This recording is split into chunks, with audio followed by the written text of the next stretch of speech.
You're listening to Virginia Trioli on ABC Radio Melbourne. 2 bombs and one in Denpasar as well, killing so many people, including 88 Australians. That incident has had the strongest connection to this country and indeed combining to still join, even in horror and terror. Bali, the island of Bali in Indonesia, and the Australian people as well. Jan Laczynski is a Melbourne man who lost 5 of his friends in the Bali bombings, and if he hadn't decided to head back to Australia a little earlier than expected, he would have been caught up in that tragedy as well. He's been regularly paying tribute to those who lost their lives, to his friends in particular, over the years there in Bali. And he's back there where he's been lighting candles to remember his friends. He's outside the Australian Embassy in Denpasar right now. Jan, good to talk to you. Hello.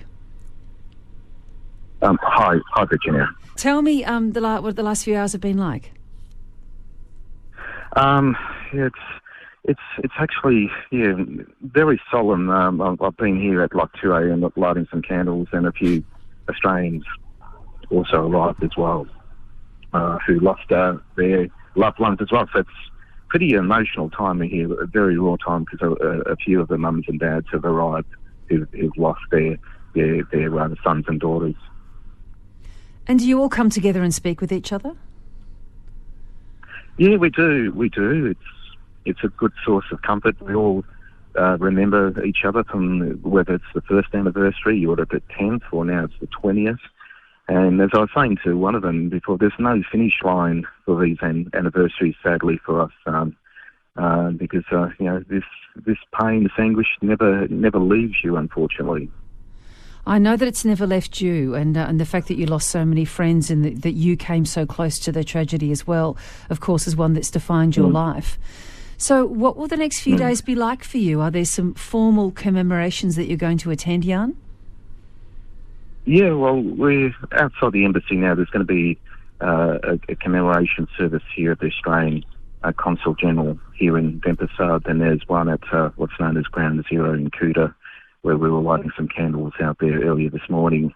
And then outside the former Surrey Club, that's where it's going to be, I think, a little bit emotional for a few people tonight, reflecting what happened 20 years ago tonight. For me, I'm just going to be reflecting how lucky I was there, where I misread my flight ticket and I took an earlier flight home by accident, and otherwise I wouldn't be here. But I'm lucky. I'm going to reflect that I am one of the lucky ones. I met my wife here.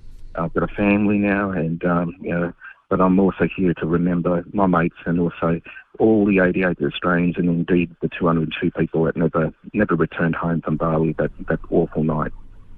Jan, I just mentioned before how this has become such a unifying, a joining, awful bit of history between the Balinese people and the Australian people, because the Balinese lost life there as well, of course, and it was a horrifying thing for them to happen on an island where they know that they are simply the kindest and most gentle and friendly people. So are Balinese people taking part in these commemorations? Have you been speaking to many of the locals there? Yes.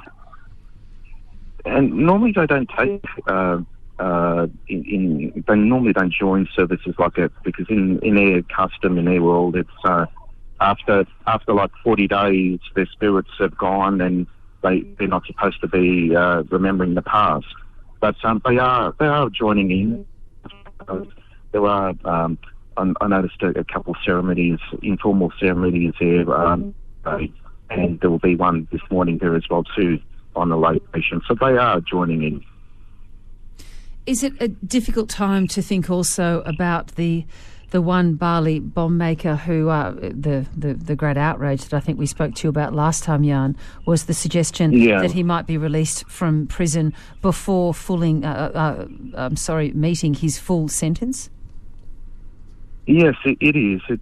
And like I was saying, there's no finish line for the people of Melbourne, because, like you said, quite rightly, he's probably, this demolition man, as he so calls himself, from Miltech, he's going to be released. Whether it's going to be this month or next month, that's going to happen. similar to Abdul Bashir last year, he was released, and then you've got Ali Imran as well in the future. He might be released. So this trauma never leaves you. But the only good thing, I suppose, out of today is the families are together. We all give each other a hug. Jan Laczynski is with you, who lost 5 of his friends in the Bali bombings. Jan, I mentioned before that you have been devotedly and assiduously remembering your friends and commemorating this anniversary every year. Will there be a time where it's important for you to let this go?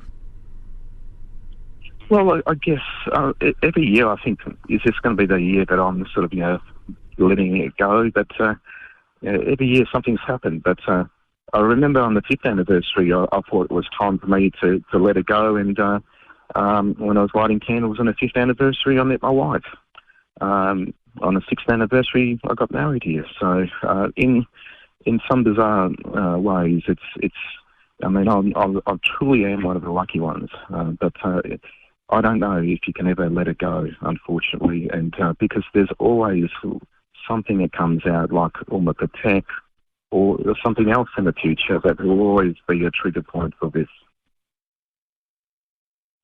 I can well understand that would be the feeling, Jan, and these grievings, they take us as they find us, and you can't manage that. Sometimes you just have to go with how you feel. Jan, I hope the next few days are not too difficult for you, but thanks for joining us today. My pleasure, thank you. Jan Laczynski there, who is in Bali, where he's been lighting candles to remember his 5 friends who he lost personally in the bombings.